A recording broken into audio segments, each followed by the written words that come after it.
সুজন স্টোরিতে সবাইকে স্বাগতম। আজকে আপনাদের সাথে শ্মশানঘাতের একটি ভয়ঙ্কর ভূতের গল্প নিয়ে হাজির হয়েছি। চলুন কথা না বাড়িয়ে গল্পটা শুরু করা যাক। একটু যেন শীতও পড়ছে, তবে আকাশ বেশ পরিষ্কার। সাদা সাদা মেঘ মাথার উপর দিয়ে উড়ে যাচ্ছে। আকাশে বিশাল রূপালী একটা চাঁদ। আমি মুগ্ধ হয়ে আকাশ দেখতে লাগলাম। বাপ্পি কোনো কিছু না বললেও গুনগুন করে গান গাইছে। ছোট মামাকে দেখলাম একটু দূরে সরে গিয়ে সিগারেট ধরিয়েছে। আমরা যখন সজল আসবে না ভেবে ফিরে যাবার বলো ঠিক করে ফেলেছিলাম, ঠিক সেই সময় সজল আসলো। ঘড়িতে তখন কাটায় 12টা বাজে। সজল এসেই আমাদের কিছু বলার সুযোগ না দিয়ে বলল, চল যাওয়া যাক।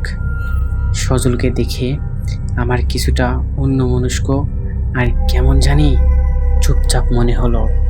আমি ভাবলাম হয়তো সাহসী দেখাতে গিয়ে চ্যালেঞ্জ নিয়ে ফান্দে পড়ে গেছে, সেই জন্য মন খারাপ। আমি ওর পাশাপাশি হাঁটতে হাঁটতে বললাম, কিরে সজল, ভয় লাগছে? যাওয়া বাদ দিবি? না, চল যাওয়া যাক।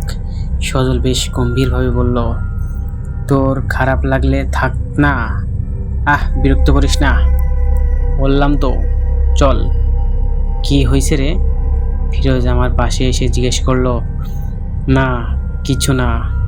আমি জিজ্ঞেস করলাম ওর খারাপ লাগছে কিনা। কি রে সজলা, বাদ দিবি না যাওয়া? ফিরোজ হাসতে হাসতে জিজ্ঞেস করলো। ফিরোজ এর বলার মধ্যে কেমন একটা খোঁচার আভাস পাওয়া গেল। সজল কিছু না বলে হাঁটতে লাগলো। হঠাৎ সবাই কেমন জানি চুপচাপ হয়ে গেছি। সবাই নীরবে হাঁটছি। বেশ কিছুক্ষণ হাঁটার পরে আমরা কটন মেলের পিছনের গেটে এসে দাঁড়ালাম। কটন মেলের পিছনটা বেশ নীরব। সামনের দিকের মেইন রাস্তায় 2-4 জন লোক থাকলেও এদিকটা একেবারে জনশূন্য। আমরা দাঁড়িয়ে পড়লেও সজন কিন্তু দাঁড়ালো না। ও সোজা শ্মশান ঘাটের দিকে হাঁটতে থাকলো। আমি প্রায় দৌড়ে গিয়ে বললাম, সজন দাঁড়া, ভালো করে ভেবে দেখ যাবি কিনা। ভাবাভাবির কিছুই নাই, তোরা এখানে থাক, আমি শ্মশান ঘাট থেকে ঘুরে যাচ্ছি। আমরা বুঝবো কি করে যে তুই আসলেই শ্মশান ঘাটের ভিতরে গেছিস? বাপ্পি এসে প্রশ্ন করলো। আমি প্রমাণ নিয়ে আসবো। কি প্রমাণ আনবি শুনি? মরা পুরানোর লাকড়ি নিয়ে আসলে চলবে? কথাটা বলে সজল খেক খেক করে হাসতে হাসতে এগিয়ে গেল। এই সজলকে আমার কেন জানি খুব অপরিচিত মনে হলো ওকে যেন আমি ঠিক চিনি না। এই প্রথম দেখলাম। ওর হাসির শব্দে আমার পুরো শরীরটা কাঁটা দিয়ে উঠল। আমি কোনো কিছু না বলে দাঁড়িয়ে রইলাম। আমাদের চোখের সামনে দিয়ে হাঁটতে হাঁটতে সজল এক সময় অন্ধকারে মিলিয়ে গেল। আকাশের দিকে তাকিয়ে দেখি চাঁদটা ততক্ষণে মেঘের আড়ালে চলে গেছে। আমার কেন যেন খুব ভয় ভয় করতে লাগলো। সবাই কেমন চুপচাপ হয়ে আছি, কারো মুখেই কোনো কথা নেই। ছোটবেলা থেকে পড়ে এসেছি সময় আর স্রোত কারোর জন্য অপেক্ষা করে না, কিন্তু এখানে আসার পর দেখলাম সময় কি করে স্লো হয়ে যায়। ঘড়ির কাঁটা যেন আর চলতেই চাচ্ছে না। সময় যেন আটকে আছে মহাকালের আবর্তে। একটু একটু করে আধ ঘন্টা পেরিয়ে যাবার পর সজলকে ফিরতে না দেখে আমরা সবাই অস্থির হয়ে উঠলাম। মনে মনে এই ভেবে ভয় পাচ্ছি, সজলের কোনো বিপদ হলে ওর বাবা মাকে আমরা কি বলবো? সবাই কি ভাববে আমাদের? আমার বাবা তো আমাকে পিটিয়েই মেরে ফেলবে। ভয় মানুষের কলজে শুকিয়ে যায় শুনেছি, কিন্তু আমার বেলায় দেখলাম ভয়ে গলা শুকিয়ে যাচ্ছে। মনে হলো একটু পানি খেতে পারলে ভালো হতো। আমরা সবাই অস্থির হয়ে পায়চারি করছি। ছোট মামা একটা গাছের গুঁড়ির সঙ্গে হেলান দিয়ে বসে আছেন। ফিরোজ একটু পর পর চুকচুক শব্দ করে বিরক্তি প্রকাশ করছে। আরও আধা ঘন্টা যাবার পরে আমি বললাম, চল আমরা এগিয়ে দেখি ও এখনো আসছে না কেন। মামা বললেন, তাই চল, আমার মনে হয় ওর কোনো বিপদ হয়েছে। ফিরোজ কিছু বলতে যাচ্ছিল, বাপ্পি বলে উঠল, তোরা যা, আমি বাবা মরে গেলেও শ্মশানে যাব না। মরতে হয় এখানে দাঁড়িয়ে দাঁড়িয়ে হাসি মুখে মরে যাব, তবু বাবা শ্মশানে যাব না। অগণ্য আমরা রতন আর বাপ্পিকে রেখে রওনা দিলাম। যাবার সময় ওদের বলে গেলাম, আমরা যদি আধা ঘন্টার মধ্যে না ফিরি তাহলে তোরা যেন এখান থেকে চলে যাস। ওরা একজন অন্যজনকের গায়ে গা ঘেঁষে দাঁড়িয়ে থেকে মাথা নাড়ালো। শীতটা যেন হঠাৎই বেড়ে গেছে। আমরা একজন অন্যজনের গা ঘেঁষে চাঁদের আলোয় হাঁটছি, কারো মুখে কোনো কথা নেই, সবাই যেন বোবা হয়ে গেছি। বেশ কিছুক্ষণ হাঁটার পর ফিরোজ হাত দিয়ে সামনের দিকটা দেখিয়ে দিল, ওই যে দেখ, কে যেন হেঁটে যাচ্ছে। ওর হঠাৎ কথা বলে ওঠাই আমি বেশ চমকে গিয়েও সামনের দিকে তাকিয়ে দেখলাম, সত্যিই কে যেন খুব ধীর পায়ে হেঁটে যাচ্ছে শ্মশানের দিকে। আমার সাহস বেড়ে গেল।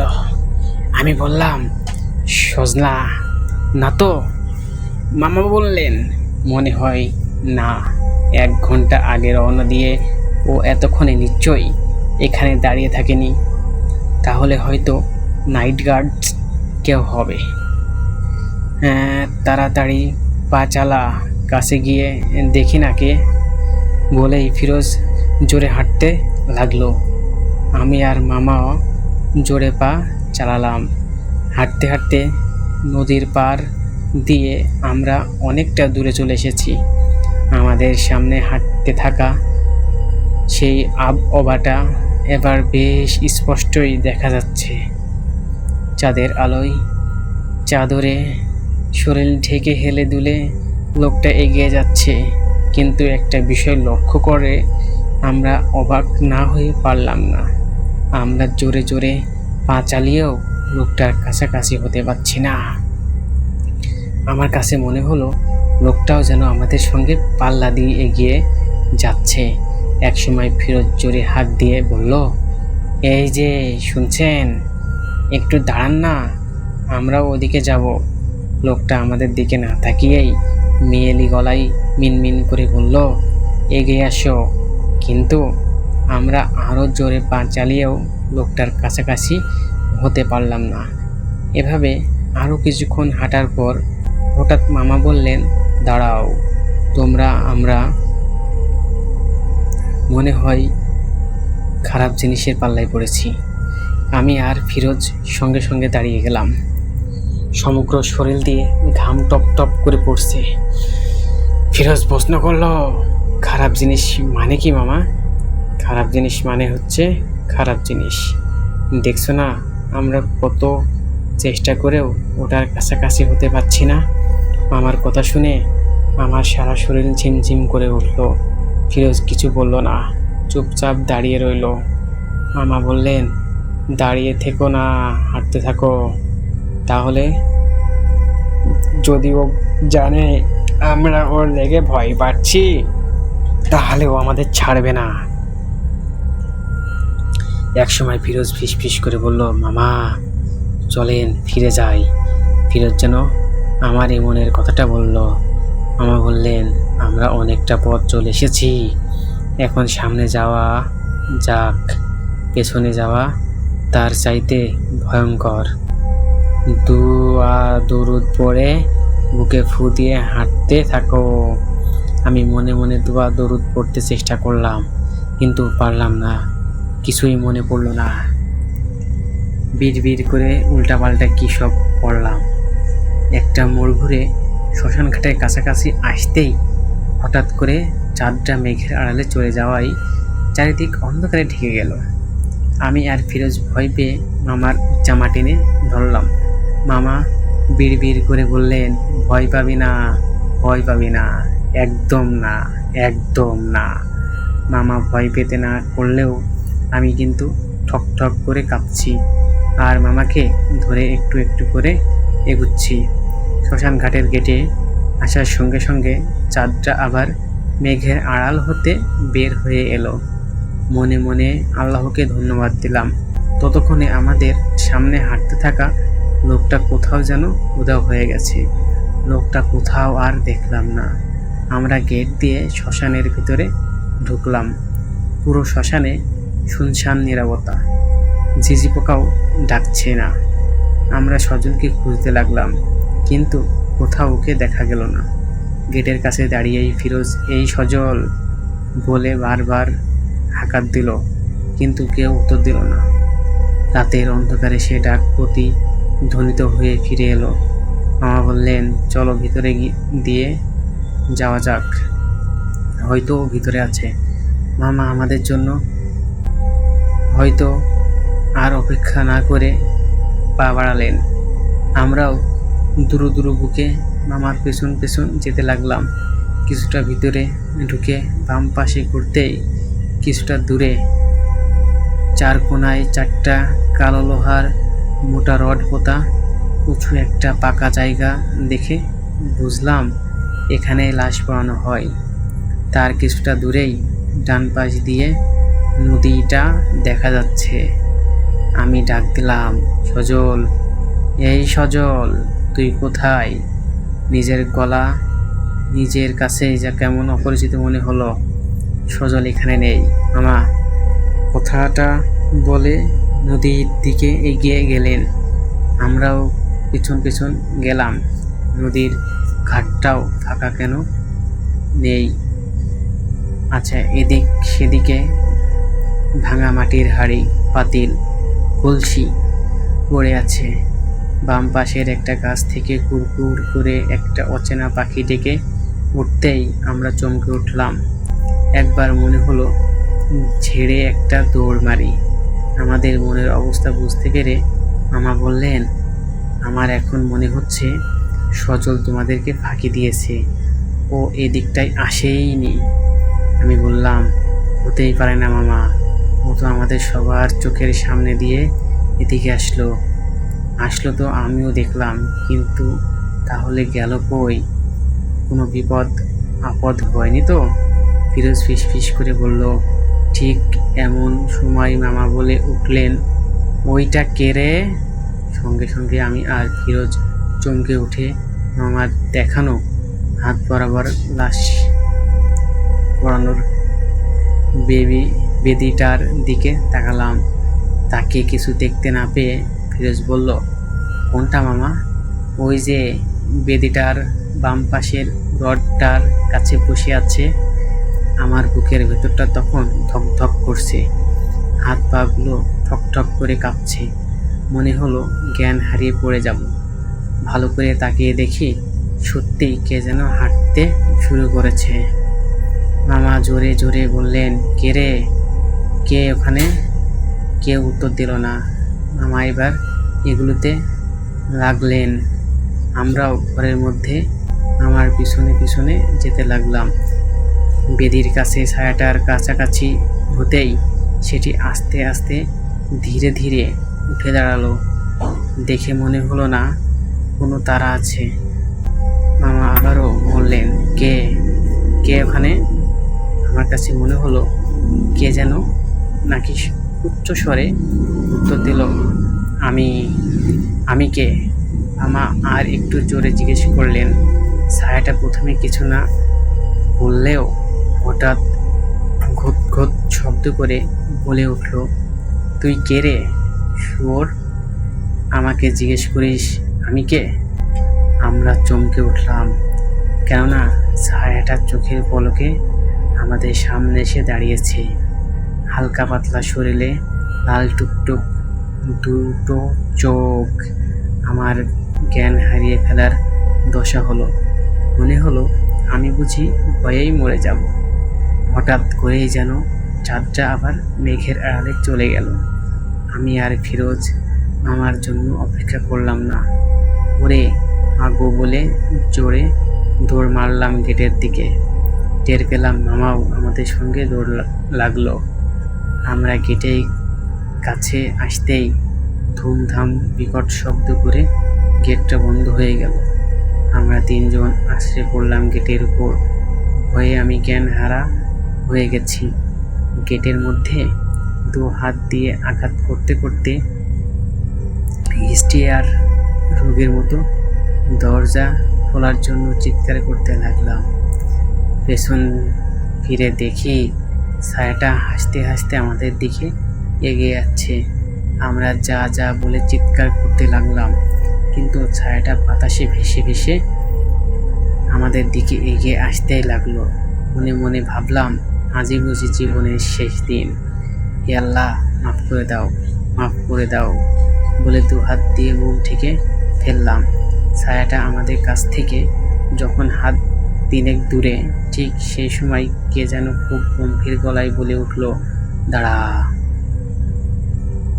Don't move. সঙ্গে সঙ্গে ছায়াটা থেমে গেল। আমি চমকে তাকিয়ে দেখি নদীর কাছে ভাঙা হাড়িগুলোর কাছে আর একটা খুব লম্বা ছায়া দাঁড়িয়ে আছে।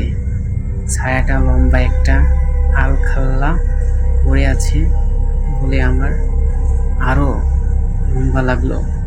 চুলগুলো কানের দুপাশে পড়ে আছে।